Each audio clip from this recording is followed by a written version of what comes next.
Sir ఇప్పుడు market అనేది ఇప్పుడు వేరే సిట్యుయేషన్ ఉంది. సో, ఇంత బియర్ మార్కెట్‌లో కూడా ఏఎఫ్ అనేది ఎంతవరకు రిటర్న్స్ ఇచ్చింది సార్?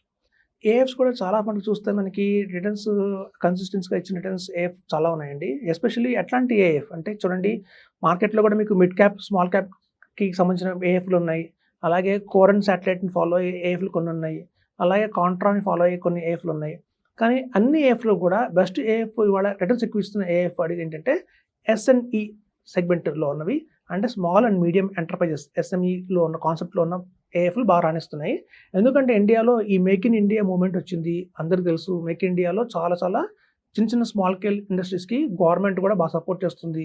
అంటే స్టార్టప్స్ కూడా చాలా బాగా పికప్ అవుతున్నాయి. సో, అట్లాంటి 2500 స్టార్టప్స్ ఉన్నాయి ఇండియాలో. 1 కాదు, 2 కాదు. సో, అందులో లిస్ట్ అయినవి ఆల్రెడీ 1000 ఉన్నాయి. సో, అట్లా లిస్ట్ అయిన 1000 స్టార్టప్స్‌లో మంచి మంచి కంపెనీస్‌లో కూడా ఆల్రెడీ లిస్ట్ అయినవి మనం చూస్తే కూడా అందులో కూడా జెమ్స్ కొన్ని ఉన్నాయి.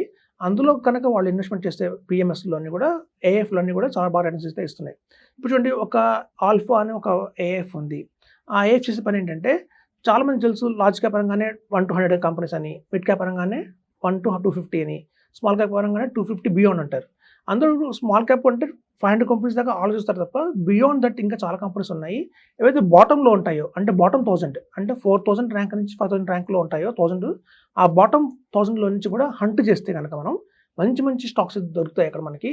సో, అట్లాంటి స్టాక్స్ మనకి కన్సిస్టెన్సీ‌గా 24, 26, 28% లాస్ట్ ఇయర్స్ నుంచి ఇచ్చే స్టాక్స్ కూడా ఉన్నాయి.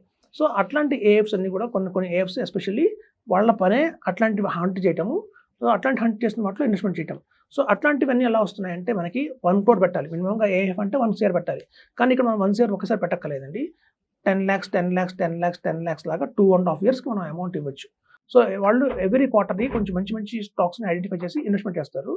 ఒక 1 ఇయర్ గ్రోత్‌కి మనం వదిలేసినా కూడా నెక్స్ట్ నుంచి మనం రిడెంప్షన్ చేసి మన స్టాక్స్‌ని మనకి హ్యాండ్ ఓవర్ చేయడం జరుగుతుంది. సో, అట్లాంటి ఏఎఫ్‌లో కూడా మనం చేస్తే గనక ఎక్సలెంట్ రిటర్న్సే వస్తున్నాయి. ఏఎఫ్ అనంగానే చాలా మందికి అనుకుంటారు మనం టాక్స్ కట్టక్కర్లేదు కదా! మొత్తం టాక్స్ ఫ్రీ ఉంటుంది అని. సో, అది కేవలం కేటగరీ 3 ఏఎఫ్‌కే ఆప్షన్ ఉంది.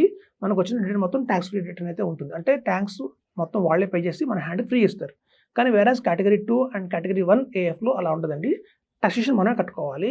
As per capital gain tax 12.5% long term ఉంటుంది కాబట్టి మనం అంత టాక్స్ కడతాం.